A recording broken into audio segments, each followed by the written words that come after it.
Der kürzeste Witz, meine Damen und Herren, lautete früher: Gehen zwei Studenten an einer Kneipe vorbei. Heute lautet der kürzeste Witz: Schaut jemand in der Gegend herum. Ehrlich gesagt finde ich es nicht witzig, dass das heute ein Witz sein soll. Vielmehr finde ich es bedauerlich, dass wir alle nur noch so auf einer Bank sitzen, statt einfach mal den Blick schweifen zu lassen. Genau diese kulturpessimistischen Klagen kann mein heutiger Gast nicht mehr hören.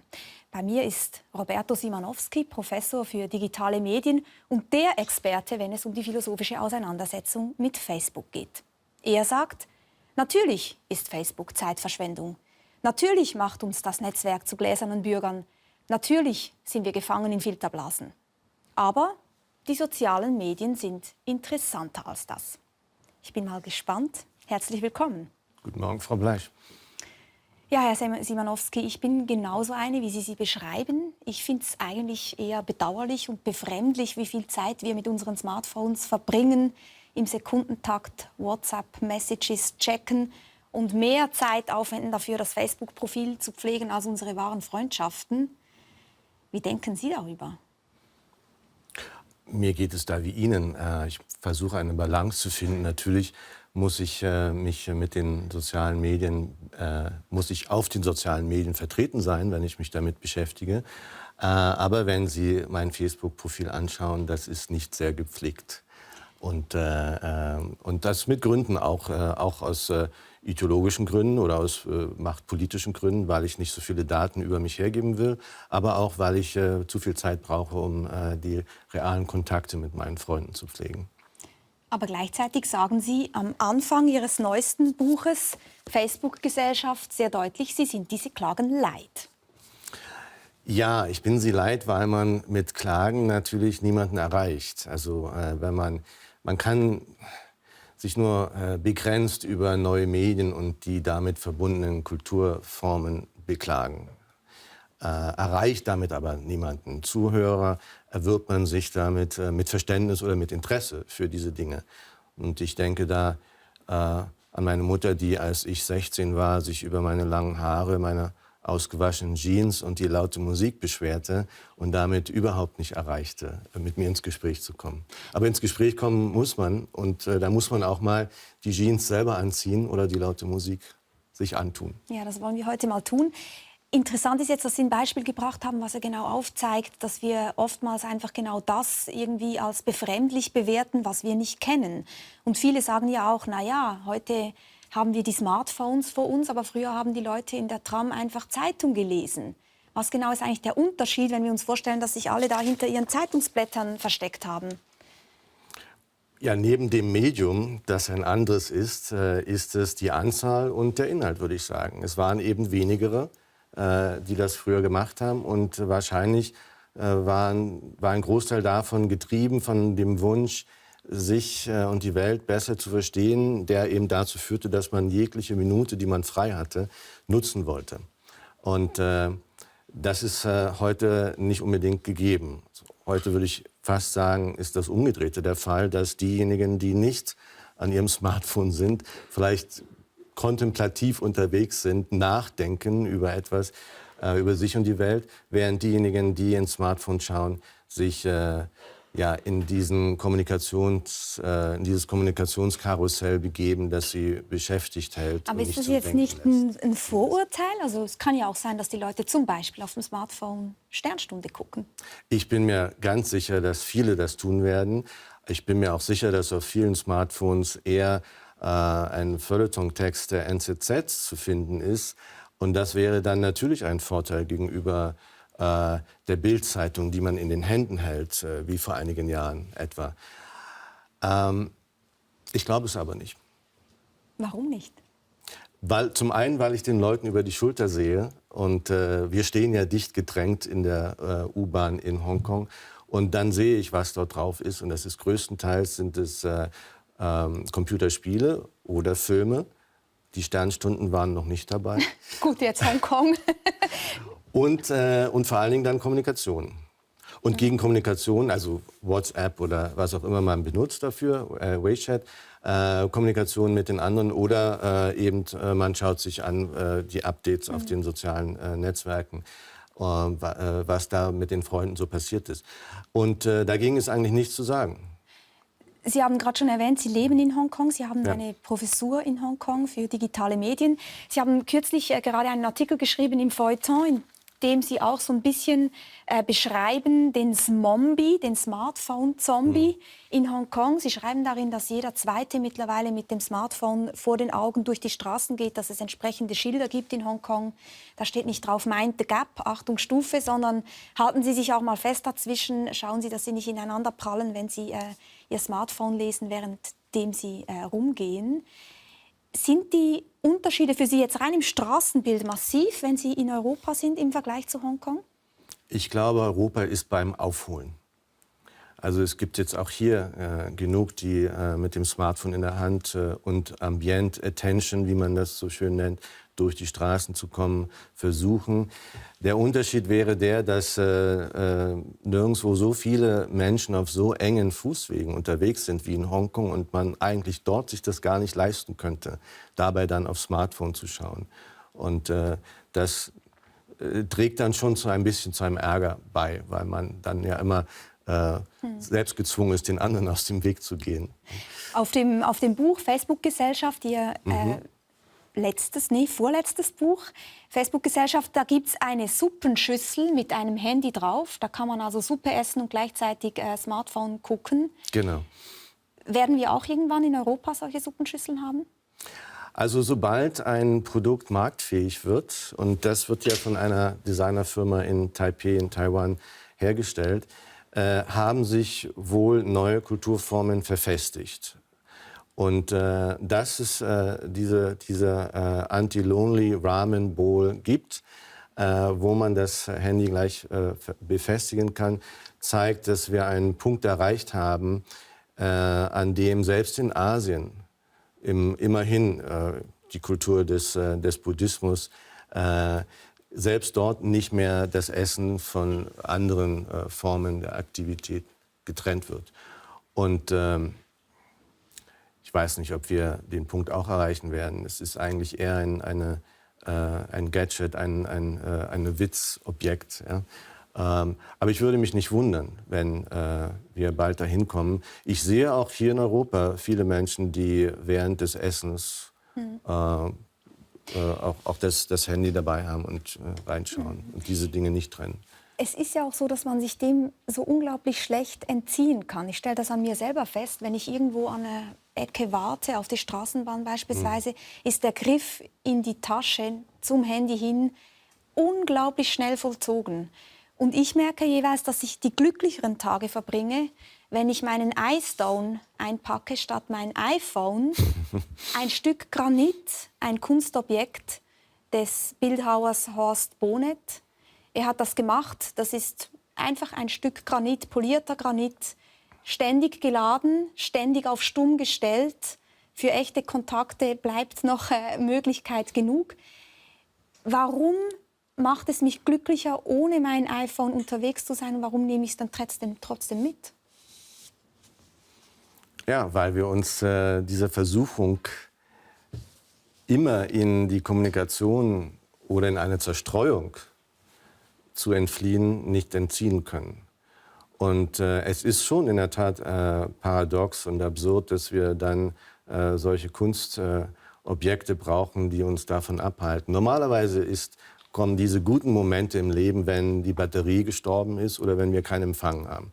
Das sind die Momente, wo wir nicht entfliehen können, wo das technische Gerät uns verlässt und wir wieder auf uns zurückverwiesen sind. Das sind nicht gute Momente, sie werden nicht als gute Momente erfahren in dem Moment, sondern eher als Belastung und als Druck. Aber in meiner Perspektive sind es die guten Momente, weil man in diesen Momenten noch zu sich selbst kommt. Dazu kann ich Ihnen ein Beispiel geben. In Asien schafft man sich künstlich Momente, in denen die Smartphones uns nicht regieren. In Seoul gab es im letzten Jahr im Mai so eine Art Wettbewerb. In einem Park haben sich 60 Personen getroffen und 90 Minuten lang da gesessen ohne ein Smartphone. Und das war die Kunstaktion? Das war die Kunstaktion. Die durften auch nicht miteinander sprechen. Die mussten einfach da sitzen, 90 Minuten lang nichts tun. Und Sieger war derjenige, dessen Puls am längsten sehr low war, sehr niedrig war. Interessanterweise hat dann ein bekannter 28-jähriger Rapper gewonnen, der gerade eine Platte einspielte und mental und physisch so erschöpft war, dass er wirklich die Zeit dass er einfach weggepennt ist, sozusagen. Aber man muss sich das überlegen. Da haben 1500 Leute sich beworben um diese 60 Plätze im Park. Jeder kann in einen Park gehen und einfach 90 Minuten in die Gegend schauen. Gut, der Witz war vielleicht auch noch, dass man Teil eines Kunstprojektes sein konnte. Ja, ja. Deswegen ist das ja auch attraktiv. Man hat ein Kunstobjekt bei sich und nicht einfach nichts bei sich. Wir sind ja doch irgendwie so taktil unterwegs, dass wir dauernd irgendwie rumfingern müssen. Das kann man damit ja auch. Nun, soziale Medien bergen ein Suchtpotenzial, das haben Sie jetzt gerade auch gesagt. Nicht nur Facebook, sondern ganz viele verschiedene soziale Medien. Denken wir an Snapchat, an Tumblr, Twitter und so weiter. Wir sprechen heute schwerpunktmäßig über Facebook. Es ist nach wie vor das größte soziale Netzwerk. In der Schweiz sind 3,9 Millionen Personen aktiv auf Facebook. Tendenz interessanterweise wieder steigend in der Schweiz. Und wir haben Passantinnen und Passanten gefragt, ob sie sich selber für suchtgefährdet halten mit Blick auf Facebook.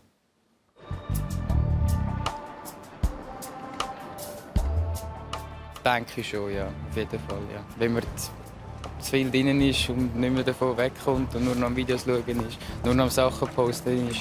Ich bräuchte es auch nicht. Es ist einfach eben mehr, ja, so ein bisschen schauen, was die anderen so machen. Ja, es hat so ein gewisses Suchtpotenzial auf jeden Fall. Ja. Auch für mich, ja. Auch für mich. Ich sehe natürlich viele Selbstdarsteller, die unterwegs sind, wahrscheinlich nicht nur auf Facebook. Insofern besteht vielleicht die Gefahr dieser ganzen Selfie-Atmosphäre, dass man tatsächlich zu viel Wert darauf legt, wie wirklich nach außen. Und ich nutze dann eben Facebook als Plattform, um das darzustellen. Also ich und auch unter vielen meinen Kollegen ist es so, man öffnet die Safari oder so und dann ist der erste Schritt erstmal Facebook. Oder man sitzt am Arbeiten und dann macht man einen neuen Tab auf und bevor man es weiß, ist man schon wieder auf Facebook am Scrollen. Ohne dass man es unbedingt eigentlich braucht. Ja, ich glaube, es macht schon süchtig, ja. Ja, Herr Simanowski, Sie sind ja selber auf Facebook, sind aber, haben Sie vorhin gesagt, gar nicht so oft aktiv da. Ich bin nicht oft genug da, um mit den Updates meiner Facebook-Freunde auf dem Laufenden zu bleiben. Das stimmt. Aber ich bin oft genug da, um zu wissen, wie Facebook funktioniert und um auch diese dieses Suchtpotenzial, diese Suchtgefahr erfahren zu haben, von der hier gesprochen wurde. Und der ich mich dann gerne selbst proaktiv entziehe, indem ich eben Facebook nicht jeden Tag öffne und auch gar nicht auf dem Smartphone, wo die meisten jetzt auf Facebook gehen, sondern nur auf dem Laptop, um nicht zu viel Zeit mit all den interessanten Dingen zu verbringen, die ich ja dann doch finde. Weil ich natürlich interessante Freunde habe, die dann auch interessante Links zu interessanten Videos oder Artikeln posten und denen ich dann folge und bis ich merke, dass schon 2 Stunden vergangen sind und ich doch eigentlich schon längst am Arbeiten sein wollte. Deswegen zwingt mich dann... Sie sind Professor für digitale Medien. Zu Ihrer Arbeit gehört es doch vermutlich, Facebook zu Ja, da besuchen. haben Sie schon recht. Da haben Sie schon recht. Aber meine preußische Arbeitsdisziplin sagt mir dann auch, dass ich das nicht zu lang machen darf. Und sonst, wenn ich zu lang auf Facebook bin, komme ich nicht dazu, ein Buch über Facebook zu schreiben vielleicht. Und Sie schreiben ja eben Bücher. Und wenn ich Ihr Buch lese, dann merke ich auch, Sie lesen auch sehr viele Bücher. Sie sind eigentlich so ein typischer Intellektueller, Homme de Lettres, sehr belesen. Halten Sie sich selber für einen Kulturpessimisten? Nein.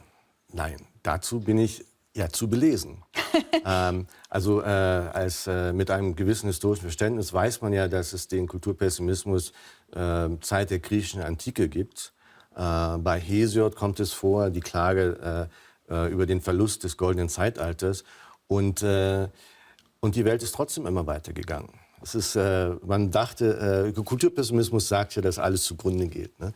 Die jetzige und die künftige Entwicklung. Und wir wissen, dass es immer weiter ging. Und selbst aus unserer Generation, und ich weiß, die Generation meiner Eltern und Großeltern hat auch auf uns, auf unsere kulturellen Geflogenheiten mit Skepsis und Pessimismus geschaut.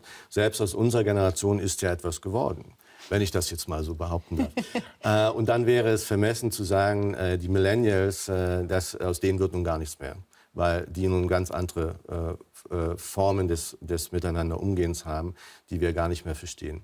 Also da, denke ich, ist Kulturpessimismus nichts, was Intellektuelle als Perspektive anstreben sollten. Es sei denn, sie sind sehr alt und brauchen es als Sterbehilfe. Das ist eine harte These. Ja, da ist ja auch ein bisschen immer es ist einfacher Kulturpessimismus loszulassen, sozusagen. Ja. Ist gut, dass man sowieso nicht mehr erleben muss nach dem Motto, es geht alles den Bach hinunter. Ne? Nein, das ist Unsinn. Ich würde mich eher als Kulturkritiker bezeichnen und vielleicht auch als Romantiker, denn es gibt bestimmte kulturelle Formen des Kommunizierens oder des Miteinanderumgehens, die ich mag und an denen ich gerne festhalten würde. Zum Beispiel? Ja, zum Beispiel, dass man das Smartphone eben nicht in die Suppenschüssel eingibt oder auch nicht einmal mitbringt in die Kneipe, wenn man sich mit Freunden trifft, wo dann die Smartphones auf dem Tisch ja so wie Pistolen, wie die Waffen liegen, mit denen man das Gegenüber jederzeit bei jedem Anruf, der kommt, ins Kommunikative ausschießen kann. Das wäre für mich eine Sache. Eine andere Sache wäre vielleicht auch, dass man den Tag nicht damit beendet, aufs Smartphone zu schauen, sondern auf die Freundin, den Partner. Das ist ein schönes Bild für Romantik, gebe ich zu. Ein Weg, mit Kulturpessimismus umzugehen und vielleicht zum Kulturkritiker zu werden oder zum Kulturbeobachter, ist auf jeden Fall nicht sofort zu bewerten, sondern eben erst einmal zu beobachten. Ich selber war nicht auf Facebook. Bis vor ganz kurzem, vor wenigen Tagen, habe ich ein Profil erstellt, weil ich mir auch gesagt habe, man kann nicht dauernd nur kritisch drauf blicken, man muss auch mal mitmachen. Ich war bis anhin nur auf Twitter. Jetzt möchte ich da einsteigen, um mir das auch genauer anzusehen. Und ich möchte dieses Gespräch mit Ihnen auch nutzen, um besser zu verstehen, worum geht es denn eigentlich? Also bevor wir bewerten, mal uns die Sache genauer anzuschauen. Etwas, was ja auffällt und was oft eben mit Kritik auch verbunden wird, ist dieses dauernde Posten. Also Leute posten Selfies, sie posten Urlaubsbilder, sie posten das, was sie essen. Sie sagen, das hat gar nicht so viel zu tun mit Narzissmus, wie wir meinen, sondern ist eigentlich was anderes. Was steckt denn dahinter? Ja, auf den ersten Blick ist es natürlich, diese ganze Selbstdarstellung sieht natürlich sehr nach Narzissmus aus und nach Eitelkeit. Auf den zweiten Blick, für den ich in diesem Buch werbe, kann man darin aber auch einen Ausdruck des Leidens und sogar der Solidarität erkennen.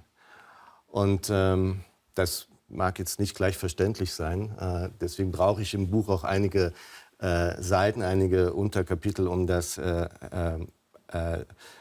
argumentativ zu untermauern. Vielleicht hier nur der Hinweis auf zwei Personen im 20. Jahrhundert, die dieses Problem bereits behandelten. Denn es geht darum, wie man mit dem, was man erlebt, umgeht. Und da gibt es einen schönen kurzen Essay von Walter Benjamin aus den 30er Jahren, Erfahrung und Armut, wo er die innerliche Verarmung des modernen Menschen beschreibt, der eben nicht mehr die Dinge erfährt, sondern nur noch erlebt, also ohne Verinnerlichung dessen, was er erlebt, auf einer oberflächlichen Weise. Und er zielt dann natürlich auch auf die Touristen, die, wie wir es heute auch kennen, die Dinge sehr oberflächlich, den Dingen sehr oberflächlich begegnen. Und interessant ist, dass Benjamin dann sagt, dass das Andenken, das man also damals schon mitbringen konnte, bevor es Museumsshops gab, wie es sie heute überall gibt. Dass das Andenken eine Art ist, einigermaßen anständig aus dieser Situation herauszukommen. Lassen Sie mich ganz kurz ein Beispiel vielleicht mit Ihnen erläutern. Nehmen wir mal an, ich fahre nach Paris, ich sehe den Eiffelturm. Was heißt jetzt den Eiffelturm erfahren und was heißt es, den Eiffelturm zu erleben? Und was mache ich, wenn ich ein Souvenir kaufe? Gemäß Walter Benjamin. Also lassen Sie mich noch die andere Position mit einbringen, denn das wäre die Antwort darauf. Das ist Agamben, der in einem anderen Essay, Giorgio Agamben erwähnt. Giorgio Agamben, der italienische Philosoph, Kindheit und Geschichte, 1978. Da sagt er, dass die meisten, und das zielt auf Touristen, genau auf Touristen etwa vor dem Eiffelturm, dass die meisten im Angesichts der Wunder der Welt es vorziehen, die Kamera erleben zu lassen. Das heißt, man macht ein Foto und geht dann weiter. Ja? Oder man kauft sich vielleicht noch den Eiffelturm, hat ihn dann zu Hause stehen, aber man ist vielleicht nicht hochgegangen, man hat gar nicht viel Zeit verbracht auf dem Eiffelturm, mit dem Eiffelturm. Man hat ihn nicht als Objekt wirklich erfahren, man hat den Raum gar nicht erfahren. Also den Eiffelturm erleben heißt, hoch zu kraxeln, den Schwindel zu erleben, anzustehen, ein Ticket zu kaufen, dieses ganze Setting sozusagen, sich da reinzubegeben. Ich müsste länger darüber nachdenken, was das jetzt für den Eiffelturm direkt heißt. Aber ich kann Ihnen sagen, wenn Sie in Paris woanders hingehen, ins Louvre und dann vor der Mona Lisa stehen, dann gehört dazu, wenn es überhaupt noch möglich ist, vor der Mona Lisa ein bisschen länger zu stehen und sich dem Blick auszusetzen, der auf so viele Zuschauer geblickt hat. Benjamin nennt das die Aura, dass man vor dem Objekt noch steht. Das machen die meisten aber nicht. Die nehmen sich ein Foto, völlig sinnlos, weil es diese Fotos ja en masse gibt und viel besser, und gehen dann wieder davon. Also das ist kein Erleben, das ist keine wirkliche Verbundenheit mit dem Kunstobjekt in diesem Moment. Man muss da schon länger davor stehen, was man bei der Mona Lisa aber ohnehin nicht tun kann, weil der Raum gefüllt ist mit Fotografierenden. Aber das ist das, was Agamben meint. Und seine Aussage, dass man dann faktisch das Erleben delegiert an die Kamera, hat zwei Implikationen. Zum einen, dass man dann eben das Fotografierte nicht erlebt. Und zum anderen, dass dieses Erleben auch später nicht passiert, wenn man das Foto anschauen könnte. Das mag so stimmen für Agambens Zeit. Auf jeden Fall ist es radikaler jetzt der Fall, wenn man nicht mehr durch digitale Technik auf wenige Fotos angewiesen ist, also sich nicht einmal mehr fragen muss, welches wäre denn jetzt das richtige Foto in diesem Moment. Und das ist ja schon eine Auseinandersetzung mit dem Objekt. Ja. Das müssen Sie heute gar nicht mehr machen.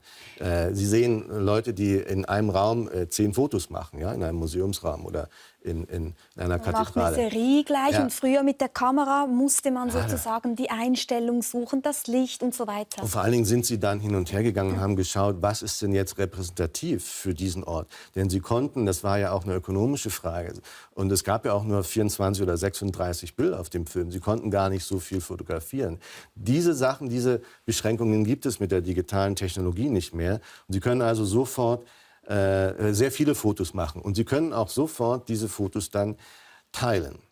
Und das ist der andere Punkt. Es gab früher sicherlich dann noch den Dia-Abend, an dem man das Fotografierte anderen geschildert hat und sicherlich auch gewissermaßen nachträglich in eine narrative Ordnung gebracht hat. Hier, ich habe ein altes Album mitgebracht aus meiner eigenen Kindheit, von meinem Vater, schön sortiert. So sahen die Alben ja früher aus. Man hat die da eingeklebt und da entsteht dann sozusagen eine Geschichte, eine Biografie, Band 1 meines Lebens. Da gibt es noch ein paar Bände mehr mittlerweile. Das hat man heute nicht mehr. Sehen Sie, das kommt dazu. Sie haben das Foto, Sie haben sich gefragt, welches Foto ist jetzt wichtig. Und dann haben Sie die Fotos eingeklebt, haben sich einen Text ausgedacht dazu. Und in diesem Moment erfährt man dann doch wieder das, was man vielleicht mit der Kamera, hinter der Kamera nicht so wahrgenommen hat, wie Agamben sagt. Aber heute sind Sie ja schon an dem Ort, an dem Sie das Foto herstellen, abgekoppelt von dem Ort. Denn Sie haben es ja sofort auf Facebook oder Instagram gesetzt oder über Snapchat geteilt und warten jetzt auf die Reaktionen Ihrer Freunde aus dem sozialen Netzwerk. Und das sind die Leute, die Sie dann im Museum in einer Ecke sitzen sehen an ihrem Handy, die sozusagen darüber das berichten, was sie gerade erleben, beziehungsweise eben nicht wirklich erleben. Genau, und Ihre These ist, das Erleben wird sozusagen dünner und Sie sagen aber auch, dahinter verbirgt sich so etwas wie eine Gegenwartsflucht. Wovor fliehen wir denn da? Naja, es ist die Ohnmacht vor diesen Wundern der Welt, dass wir eigentlich nicht wissen, was wir mit ihnen tun sollen. Dass wir eigentlich der Anforderungen, die von einem Kunstwerk im besten Fall ausgehen, und in einem Extremfall heißt das immer, Sie wissen, Rilkes Gedicht über das Kunstobjekt, archaischer Torso Apollo, da ist keine Stelle, die dich nicht sieht. Du musst dein Leben ändern. Ja? Ja. Das sind natürlich extreme Aussagen von Künstlern. Aber ein bisschen ist das immer, also der Volksspruch dafür wäre, Venedig sehen und sterben. Ja? Danach gibt es nichts mehr. Aber nein, wir sind in Venedig und wir sterben natürlich nicht. Eher überlegen wir, was wir zu Abend essen werden. Und diese Banalisierung dessen, was wir erleben, oder diese Unfähigkeit dieser Wucht der Wunder der Welt, wie Agamben sagt, innerlich zu entsprechen, das ist das, was uns in diesem Fall, in diesem Moment ein gewisses Gefühl des Verlorenseins vermittelt. Und da kommt jetzt die Solidarität mit hinein. Wir teilen das dann mit unseren Freunden auf den sozialen Netzwerken, die uns eine Bestätigung durch ihre Likes für das geben, was wir gerade erfahren. Obwohl wir gar nicht so richtig erfahren. Wir wissen gar nicht, was wir nun fühlen sollen vor der Mona Lisa. Ja? Aber sie kriegen dann viele Likes dafür, dass auch sie die Mona Lisa gesehen haben, fotografiert haben, das bewiesen haben jetzt. Und das ist faktisch das Solidarische an dieser Selbstdarstellung. Und deswegen ist es nicht nur Eitelkeit, sondern es ist auch ein Umgehen mit dem Leiden, das wir in diesen Momenten erfahren. Und wir fliehen dann faktisch in das Gruppenkuscheln der Likes auf den sozialen Netzwerken. Gruppenkuscheln. Lassen Sie mich kurz noch versuchen, die Sache zu wenden. Man könnte doch auch sagen, so à la geteilte Freude ist doppelte Freude. Wir teilen die Bilder und der Moment steigert sich. Es ist nicht diese Unfähigkeit, nicht zu erleben, sondern im Gegenteil. Das Erlebnis wird noch größer, dadurch, dass ich sagen kann, ey Leute, guckt mal, wie irre dieser Sonnenuntergang hier gerade ist. Ja, das ist möglich. Aber man muss sich ja immer fragen, in welchem Kontext werden diese Dinge dann wahrgenommen. Also zum einen kann es sein, dass der Sonnenuntergang auch schon Ausdruck einer Hilflosigkeit ist, dass man sieht den Sonnenuntergang oder einen Regenbogen und statt ihn zu genießen, statt in Ehrfurcht dazustehen, nimmt man ihn auf und geht weiter. Dann hat man dieses Bild. So, wie wird das Bild jetzt angeschaut? Das Bild wird ja dann irgendwann in der U-Bahn oder im Fahrstuhl zwischen zwei Stationen, zieht man mal kurz das Smartphone raus und schaut sich die Updates der Freunde an. Und da gibt es dann 10, 50 Bilder, die man in diesem Moment anschaut. Und da gibt man schnell ein Like oder nicht und geht weiter. Also das ist im seltensten Fall, nehme ich an, verursacht ein solches Bild dann wirklich ein solches Teilen auch der Stimmung, die vielleicht nicht einmal ursprünglich erfahren wurde, wie Sie das vermuten. Ich habe in Ihrem Buch auch gelesen, dass Sie sagen, diese Gegenwartsflucht, die treten wir auch deswegen an, weil wir metaphysisch obdachlos sind. Was genau meinen Sie damit? Das ist, da wird es dann natürlich geschichtsphilosophisch. Da beziehe ich mich auf Krakauer. Siegfried Krakauer, Filmtheoretiker, Zeitgenosse von Benjamin, Freund von Adorno und ja, gehört auch so ein bisschen mit zum Vorfeld der kritischen Theorie und der Medientheorie. Und er sagt das in einem Kapitel in den Angestellten, das 1930 erschienen ist, dass das moderne Subjekt sich heimatlos fühlt, obdachlos im metaphysischen Sinne. Es weiß nicht mehr, wofür es lebt und wohin es unterwegs ist. Er nimmt ausdrücklich die organisierten Arbeiter aus davon Denn die haben ja einen Klassenkampfauftrag. Die sind eine Gemeinschaft. Die haben ja sozusagen eine metaphysische Philosophie, Idee. der sie folgen und vor der im Hintergrund ihr individuelles Leben dann auch eine Bedeutung hat und eine Wucht gewinnt. Aber die anderen, die das nicht haben und die sich auch befreit haben von anderen großen Erzählungen, also befreit haben aus der christlichen Erzählung etwa, dass man darauf hinlebt, auf ein Jenseits oder dergleichen. Die haben diese Heimat nicht mehr und für die sorgt dann die Zerstreuungsindustrie, Zerstreuungskultur oder was Adorno dann später die Kulturindustrie nennt und was Krakau schon sehr schön beschreibt, also die Lichtspielhäuser, die Restaurants und so weiter. Interessanterweise sagt er dann auch, dass die Lichtspielhäuser oder die Häuser des Lichts, auch die Restaurants, das sind die Orte der Dunkelheit. Und das spielt er natürlich mit der Lichtmetapher der Aufklärung, weil an diesen Orten eben gerade nicht das Nachdenken über sich und die Welt passiert, sondern Ablenkung, Zerstreuung. Und jetzt habe ich den Faden verloren, was der Ausgangspunkt der Frage war. Aber ich fragte Sie nach der metaphysischen Obdachlosigkeit, weil Sie sagen, ja, mit Verweis auf Krakauer, dass wir heute eben so eine metaphysische Obdachlosigkeit gesteigert sogar empfinden, weil die Sinnangebote irgendwie nicht mehr da sind. Und das hat was zu tun mit Facebook, sagen Sie. Inzwischen nach Krakauer gibt es ja sogar offizielle Erklärungen zum Ende der Geschichte. Fukuyama 1989 erklärt die liberale Marktwirtschaft als den Sieger der Geschichte. Ja? Hat sich gigantisch geirrt, aber das diskutieren wir heute jetzt nicht. Das wäre eine längere Debatte, ob er sich gigantisch geirrt hat. Aber es ist, der Punkt war, dass wir nicht mehr unterwegs sind dass die Utopie einer befreiten, ausbeutungslosen Gesellschaft, wie sie der Marxismus theoretisch anbot und unternahm und wie sie dann im real existierenden Sozialismus in der Sowjetunion und den Ostblockstaaten unternommen wurde, dass diese Utopie versagt hatte oder disqualifiziert war. Und ein anderes Problem ist Lyotards Erklärung zum Ende der großen Erzählungen, also auch die Sprachkritik der Postmoderne, die hier mit hineinführt. Das alles lässt uns sehr relativ in unserem Leben sein und macht es schwer, die Gegenwart noch als etwas zu verstehen, das der Vergangenheit eine bessere Zukunft schuldig ist.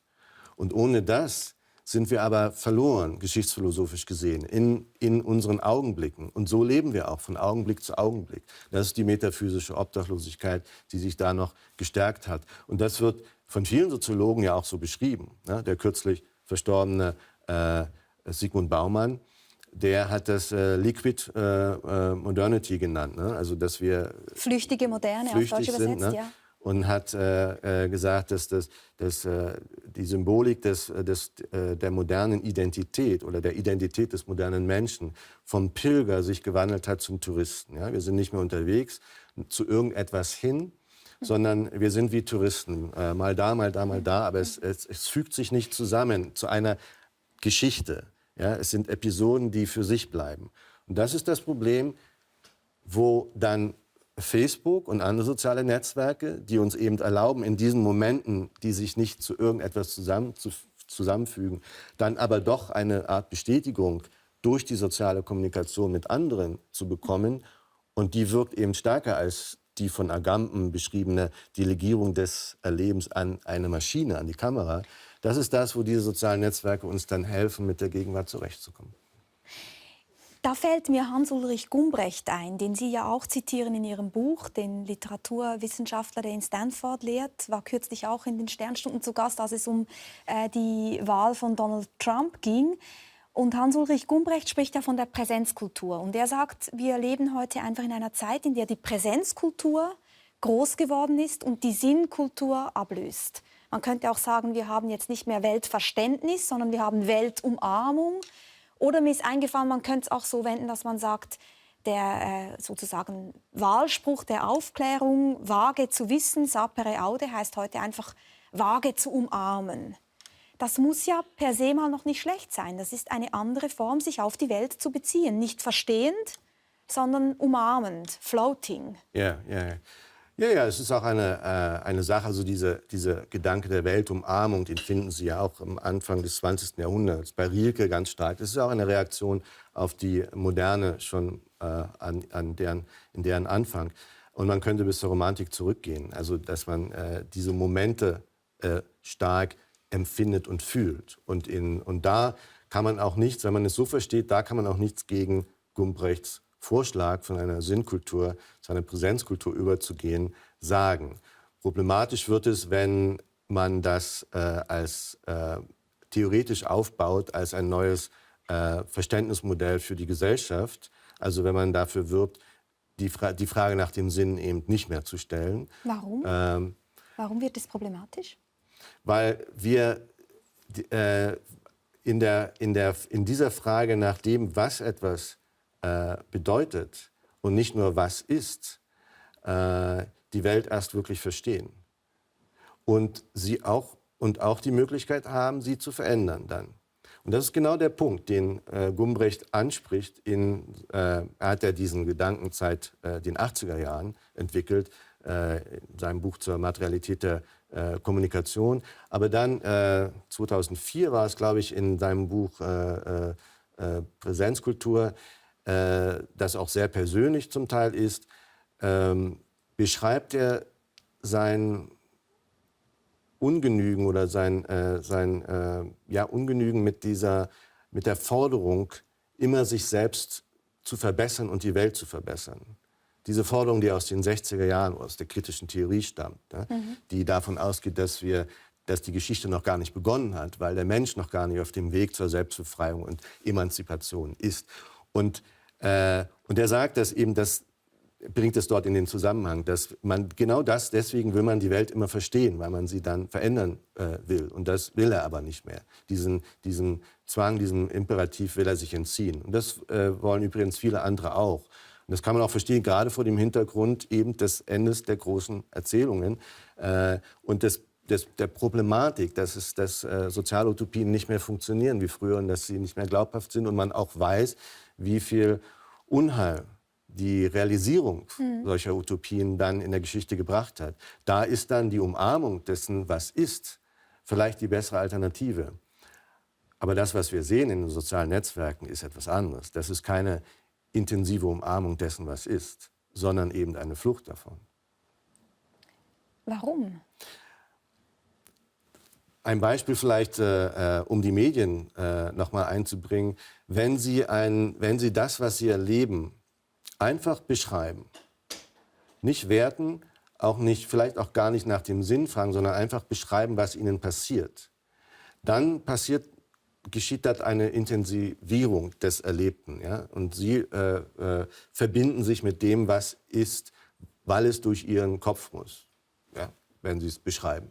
Also sowas wie, ich bin in der Tram, es ist kalt, dann poste ich das, dann poste ich als nächstes, was ich esse, danach poste ich irgendwas aus der Sitzung. Naja, aber der Unterschied ist der, wenn Sie es posten, was Sie essen, dann ist der Unterschied eben, welches Medium Sie benutzen, ob die Schrift oder die Fotografie. Wenn Sie es fotografieren, dann müssen Sie eben nur abbilden. Nur abbilden. Das ist ja eine mechanische Reproduktion dessen, was da ist. Und das garantiert noch nicht ein tieferes Verständnis dessen, was Sie erleben. Also Sie plädieren für die Sprache. Die sprachliche Umsetzung schafft Distanz und Verständnis. Ja. Ich sage nicht, dass wir keine Fotos machen sollen. Ja. Also es wären vielleicht auch andere, alternative, witzigere Formen denkbar. Also dass Sie zum Beispiel, ich beschreibe das in dem neuen Buch, dass wir einen Tag haben, an dem wir keine Fotos posten können. No Photo Day, sagen Sie, genau, ja. An dem wir kein Foto posten können auf unserer Facebook-Seite. So wie es ja ein No Internet Day gibt und No Consumption Day. Ne? Damit wir einfach mal das unterbrechen, so wie die Unterbrechung geschieht, wenn die Batterie versagt und wir plötzlich wieder für eine halbe Stunde unabgelenkt sind mit uns. Und vielleicht wäre das ganz sinnvoll, einen solchen No-Foto-Tag einzuführen, an dem wir dann das, was wir erlebt haben, beschreiben müssen. Es gibt es übrigens auch als Kunstprojekt, This is the picture I did not take. Ja? Genau. Wo jemand dann damit anfing, das, was er nicht fotografieren konnte, weil er in Äthiopien war und dort nicht so die Kamera auf die Menschen halten konnte, dann hat er das beschrieben. Und das wurde dann zu einem Projekt, ein Weblog, an dem auch viele andere teilgenommen haben. Und um einfach Dinge zu beschreiben, die sie erfahren haben oder vielleicht auch nicht. Das ist gar nicht der Punkt. Der Punkt ist aber, dass man etwas beschreibt und es damit einem bewusst wird. Und das das ist nicht gegeben, wenn Sie ein Foto machen. Ich bin der Meinung, dass viele, die viele Fotos posten per Tag, am Abend gar nicht mehr wissen, was sie überhaupt gepostet haben. Ja. Darf ich Sie so zuspitzen, dass ich sagen würde, wir sehen mehr, wenn wir kein Bild machen? Ja. Ja. Und, und da würden Sie auch eigentlich wieder an Krakauer anschließen, der das in einem anderen Text über die Fotografie, ein Essay von 1927, beschreibt, dass die Fotografie eigentlich ein Anti-Erkenntnismittel ist, weil es uns eben nicht zwingt, die Dinge, die wichtig sind, zu beschreiben, sondern und es ist ja so, dass beim Schreiben oder auch bei der Malerei, das, was Bedeutung hat, wird zur Raumerscheinung. Das wird schlägt sich dann nieder im Bild oder im Text. Bei der Fotografie ist es anders. Alles, was da ist, also die Raumerscheinung selbst, hat Bedeutung, dadurch, dass sie existiert.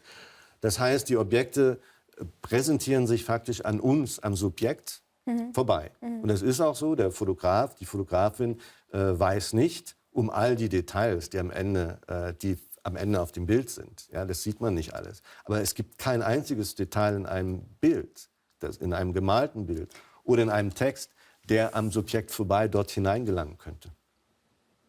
Jetzt wollten wir eigentlich primär beschreiben. Wir sind schon ins Kritisieren abgerutscht. Aber vielleicht nehmen wir einen Aspekt auf, der auch wieder beschreibender Natur ist, nämlich die Frage, was diese Facebook-Community eigentlich sein soll. Es ist ja so, dass eben der Herr Gumbrecht betont, dass wir in dieser Präsenzkultur zur Weltumarmung gelangen könnten. Und in dieser Weltumarmung, kann man sich auch vorstellen, hat dann eben diese ganze Facebook-Community Platz, die ja ständig wächst. Und was genau damit gemeint ist, dazu möchte ich gerne ganz kurz Mark Zuckerberg zu Wort kommen lassen, den Gründer von Facebook. Connecting and giving 2 billion people a voice is a great thing to do. You know what's even better? Giving 7 billion people a voice. Ganz kurz, ein kleiner, sozusagen fast schon Witz von ihm. 2 Milliarden Menschen zu verbinden, ist eine großartige Sache in einer Community. 7 Milliarden wären noch besser. Es sind noch nicht ganz 2 Milliarden, aber 7 Milliarden hätte er gerne. Ist es wirklich eine Gemeinschaft, was da zusammenkommt auf Facebook? Ich folge diesem Gedanken ein bisschen in meinem Buch. Und zwar ausgehend von der Gemeinschaftstheorie des französischen Philosophen Nancy, der in seinem Buch Singular Plural Sein und auch in anderen Schriften die Idee einer Gemeinschaft, einer grundlosen Gemeinschaft entwickelt. Also eine Gemeinschaft, die keine gemeinsame Substanz hat. Die eigentlich gar nichts teilen. Die nichts teilt. Also nicht die gleiche Sprache, die gleichen Werte oder Religion oder Land. Er definiert Gemeinschaft also nicht über, oder Community nicht über Kommunion, wo man sich zu etwas bekennt, sondern über Kommunikation und über das das mit dem anderen Sein. Und das ist die Gemeinsamkeit, die man teilt. Also dieses grundlose Miteinandersein, das stiftet eine Gemeinschaft, für die es kein Außen mehr gibt, aufgrund eben etwa nicht geteilter Werte. In der Konsequenz führt das dann allerdings auch dazu, das Geschwätz, die Banalitäten mit einzubeziehen. Denn auch sie sind Ausdruck eines Mitteilen, des Willens, sich mitzuteilen und des Mitseins, des mit den anderen sein Wollens. Und er rechtfertigt auch wirklich expressis verbis das Geschwätz in seiner Theorie. Er spricht nicht über Facebook. Der Text ist vorher entstanden und auch in seinen späteren Texten ist er nicht auf Facebook zurückgekommen. Ich unternehme diesen Versuch, das zu verbinden und spiele den Gedanken ein bisschen weiter und frage die Frage, ob Facebook die Praxis zu dieser Theorie sein könnte. Und das Ergebnis ließe sich vielleicht in dem paradoxen Satz zusammenfassen, dass Facebook nur die Lösung ist, wenn nur Facebook die Lösung ist. Das heißt, wenn wir uns nur auf Facebook bewegen würden, dann wäre diese Banalisierung, dieses Miteinander, Dieses Dauerquasseln oder diese fatische Kommunikation, die Kommunikation um der Kommunikation willen, um es nicht so pejorativ zu sagen, dann wäre das vielleicht die Lösung. Aber wir leben ja nicht nur auf Facebook. Wir leben ja in realen Kontexten und wir stoßen in realen Kontexten, wir erleben in realen Kontexten Interessenskonflikte. Wir erleben ökonomischer und machtspezifischer Art und wir erleben unterschiedliche Perspektiven, Wertvorstellungen und so weiter, die dann aufeinandertreffen und mit denen wir dann doch umgehen müssen. Und darauf bereitet aber Facebook gerade nicht vor, weil sie auf Facebook und im Internet generell eben nicht diese Ironie und dieses den anderen gelten lassen entwickeln, sondern eben die Wertegemeinschaft der Filterblase etwa haben. Ein Stichwort, das jetzt nach der Wahl von Trump ja sehr in den Medien war. Und Facebook und andere soziale Medien erlauben das eben. Dass sie also die Schwierigkeit, dass wir gar nicht konfrontiert werden mit der realen anderen Meinung, sondern uns sowieso immer nur in der Filterblase, also in dem, was uns zugespielt wird von Algorithmen, was uns bestätigt in der Meinung, die wir ohnehin schon hatten, dass wir uns nur damit auseinandersetzen. Bleiben wir doch gerade bei dieser Kritik, auf die wollte ich nämlich auch mit Ihnen zu sprechen kommen. Tatsächlich ist Facebook ja jetzt aktuell sehr in die Kritik geraten nach der Wahl von Donald Trump, auch schon nach dem Brexit ein Stückweise. Unter dem Stichwort Fake News hat man diskutiert, dass eben Facebook dafür verantwortlich gewesen sei, dass ganz viele Falschmeldungen, die aber in seriösem Outfit sozusagen daherkommen, im Netz kursiert sind und die Leute beeinflusst haben. Für wie groß halten Sie das Problem der Fake News? Ich halte das für ein sehr ernstes Problem. Mark Zuckerbergs erste Reaktion war, dass das eine crazy Idea ist, dass die Fake News irgendetwas bewirkt hätten, irgendeinen negativen Einfluss haben könnten, da es sich nur um 1% aller News auf Facebook handelt. Wenn Sie aber all die Selfies vor dem Eiffelturm und all die Katzenfotos und Babyfotos abziehen, die Sie auf Facebook finden, und nur die politischen Meldungen nehmen, dann wachsen diese 1% sehr schnell zu viel mehr Prozent.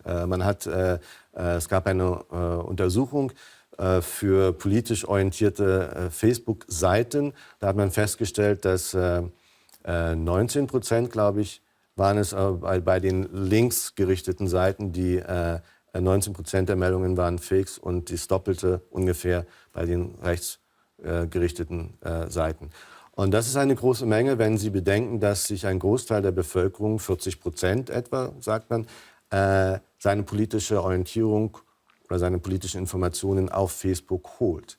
Es ist inzwischen die größte Zeitung der Welt. Aber das würde im Grunde genommen ja heißen, dass dieses Versprechen von früher, Facebook oder überhaupt das Internet könnte die Welt auch zu einer demokratischeren Welt machen, ist vollkommen in die Irre gelaufen. Ja, also man muss es jetzt nicht ganz, man darf natürlich nicht übersehen, dass es Möglichkeiten einer demokratischen Verständigung gibt durch das Internet, die es vorher nicht gab. Ja? Zum Beispiel? Ja, Sie können sich jederzeit als Einzelner mit anderen Einzelnen, die Betroffene sind, in der gleichen Frage wie Sie, organisieren über ein soziales Netzwerk und dann natürlich auch ihr Problem besprechen. Also beispielsweise nehmen wir mal an, ich wäre lesbisch, ich möchte gerne eine Regenbogenfamilie gründen, dann kann ich mich organisieren. Aber ich hinterlasse meine Spuren, bin eine gläserne Bürgerin, die Krankenkasse weiß dann schon mal, was mit mir los ist und so weiter. Damit haben Sie schon den einen negativen Aspekt gebracht, dass man auf Facebook oder anderen sozialen Netzwerken insgesamt im Internet natürlich dann gläsern wird, dadurch, dass man dort auftritt. Aber die Organisationsmöglichkeiten gibt es natürlich, die sie vorher nicht hatten, wo sie dann vielleicht mit ihrer Orientierung allein in einem konservativen Dorf waren und überhaupt keine Bestätigung durch andere, denen es ähnlich ging wie ihnen, hatten und dadurch eben auch nicht selbst sich emanzipieren konnten zu dem, was sie fühlten, was sie sein sollten. Ja, das haben sie jetzt natürlich, weil sie die Gleichgesinnten finden. Aber dieser Aspekt, dass sie immer Gleichgesinnte finden, der ist eben auch das Problem, das dann dazu führt, dass ich mich einkapseln kann in Filterbubbeln. Aber nochmal zurück auf die Frage, wie demokratiefähig das Internet ist. Man hat das sehr hoch gelobt, weil das Internet das Ende der Gatekeeper ist, der Diskurspolizei, ja, wie es der französische Philosoph Michel Foucault einmal beschrieb. Oder der Meinungselite, die eben bestimmt, wer Zugang zur Öffentlichkeit hat, zum Beispiel im Fernsehen oder im Radio oder in den Zeitungen. Jetzt hat jeder Zugang und jeder kann gehört werden und das ist in der Tat ein Vorteil. Der Nachteil dabei ist allerdings, und das ist eigentlich eine dialektische Bewegung, der Nachteil ist dann, dass man aber auch nicht mehr, dass es auch eine Entthronung der Experten bedeutet. Und nicht alle Gatekeeper, nicht alle Experten sind gleich mit Meinungselite zu setzen. Oder, ja? Das sind einfach Leute, die über etwas besser Bescheid wissen aufgrund ihres Hintergrundes und der langjährigen Beschäftigung damit. Und deswegen auch gehört werden sollten und eben auch für Qualität sorgen, wenn es zum Beispiel um den Journalismus geht. Wenn Sie die entwaffnen oder entthronen und nun jeder etwas sagen kann, dann ist das eine Demokratisierung, prinzipiell erst einmal, die aber auch dazu führt, dass es keine Qualitätskontrolle mehr gibt für das, was kursiert. Und das ist ein Problem, das jetzt deutlicher zu sehen ist als in den 90er Jahren, wo man das durchaus schon diskutiert hat. Aber die Euphorie über die Demokratisierung der Kommunikation war damals so groß, dass diese Stimmen sich damals kaum Gehör verschaffen konnten. Das hat sich mit der kritischen Wende in der Theoriebildung zu den neuen Medien dann Anfang des 21. Jahrhunderts geändert. Und jetzt mit der Wahl ist es auch in den als Thema, als Bedrohung der Gesellschaft angekommen. Aber es ist ja auch bedrohlich. Also mich persönlich macht das betroffen. Es gab einen großen Artikel im Tagesanzeiger, das Magazin. Da wurde berichtet über Cambridge Analytica, diese Firma, von der man sagt, dass sie eben ganz maßgeblich beteiligt gewesen sei jetzt am Sieg von Trump. Das Magazin hat gewisse Dinge dann im Nachhinein relativiert, was in diesem Artikel steht. Aber grundsätzlich kann man sagen, man hat herausgefunden, dass es eben Firmen gibt, die sehr treffgenau aufgrund der Likes, aufgrund dessen, was wir teilen im Internet, aufgrund unserer Posts, voraussagen kann, was wir für ein Persönlichkeitsprofil wir haben und uns dann sehr maßgeschneiderte News eben zuspielt, zum Teil auch Fake News. Was ist denn persönlich zu tun? Wie kann ich mich davor schützen oder wie soll ich mich informieren, wenn ich das Internet nutze? Also es gab im Nachgang dieser Meldungen dann so eine Art Erste-Hilfe-Ratschläge, was man unternehmen kann und Hinweise darauf, wie man Fake News oder falsche Seiten erkennen kann. Zum einen daran, dass sie immer Großbuchstaben benutzen oder dass die URL, die Webadresse falsch ist, also nicht srf.ch, sondern vielleicht srf-online.ch. Ja? Denn srf.ch, das gehört ja dem SRF. Da kann man ja nichts machen. Aber /online, diese URL, dieser Domainname ist noch nicht vergeben. Und damit kann man natürlich dann auch das Publikum täuschen. Ein anderer Vorschlag ist, dass man schaut, ob bestimmte Aussagen, bestimmte Meldungen auch von anderen Medien aufgegriffen wurden und gemeldet wurden. Wenn das nicht der Fall ist, dann handelt es sich wahrscheinlich um eine Lüge. Oder dass man die umgekehrte Google-Suche macht, also das Bild, das man dort findet, in Google eingibt und guckt, ob das auch woanders auftaucht. Und wenn nicht, dann handelt es sich vielleicht um eine Fälschung. Also, das sind Erste-Hilfemaßnahmen, die uns davor schützen können, jetzt Falschmeldungen und Verführern auf den Leim zu gehen. Ich denke, insgesamt muss es aber tiefer ansetzen. Also wir brauchen eine Medienbildungsinitiative, die darüber hinausgeht, uns mitzuteilen, wie wir effektiv Medien einsetzen können für uns, die auch dahin weiterführt zu fragen, wie verändern die Medien, die neuen Kulturtechniken, die die Medien ermöglichen, wie verändern die unsere Kommunikation? Und was sind die Konsequenzen? Kann man etwas dagegen tun und was wäre das? Also, und fragen Sie mich nicht, was man dagegen tun kann. Also so allgemein könnte ich das nicht sagen. Nur im Einzelnen müsste man das anschauen. Da hätte ich dann schon Ideen. Das ist ja Ihr neues Buchprojekt. Darüber sprechen wir, wenn Ihr Buch erschienen ist. Ich bin gespannt darauf, was Sie alles empfehlen werden. Ich habe Ihnen ja gesagt, ich bin neu auf Facebook. Und ich wollte die Gelegenheit nutzen, den Professor für digitale Medien hier zu haben. Was soll ich denn nun als erstes posten auf meiner Seite? Sie haben gerade einen Facebook-Account eröffnet? Ja, genau. Haben Sie das Profil schon ausgefüllt? Ja, das haben habe Sie ich schon gemacht. Das ist ganz wichtig. Dann würde ich sagen, als erste Meldung natürlich unbedingt im Sinne der Selbstwerbung, die ja üblich ist auf Facebook, schreiben Sie doch, dass Sie gerade ein erhebendes Gespräch über die Abgründe von Facebook hatten. Und vergessen Sie nicht, meinen Namen mit einzugeben und natürlich den Link dann zum Video, damit jeder darauf klicken kann. Okay, also Eigenwerbung muss sein, das habe ich schon mal gelernt. Fällt mir ein bisschen schwer, aber machen wir jetzt. So, Link mache ich später dazu. Ist gepostet. Ich bedanke mich sehr. Ich bedanke mich auch Herr für das Simanowski. Gespräch und für die Erwähnung meines Namens. Ja. Wunderbar. Vielen herzlichen Dank, dass Es Sie war hier mir waren. ein Danke Vergnügen. für das Gespräch. So, liebe Zuschauerinnen und Zuschauer, jetzt sind Sie dran. Schreiben Sie mir auf Facebook, posten Sie einen Kommentar zur heutigen Sendung oder Anregungen für künftige Sendungen. Ich freue mich auf Sie.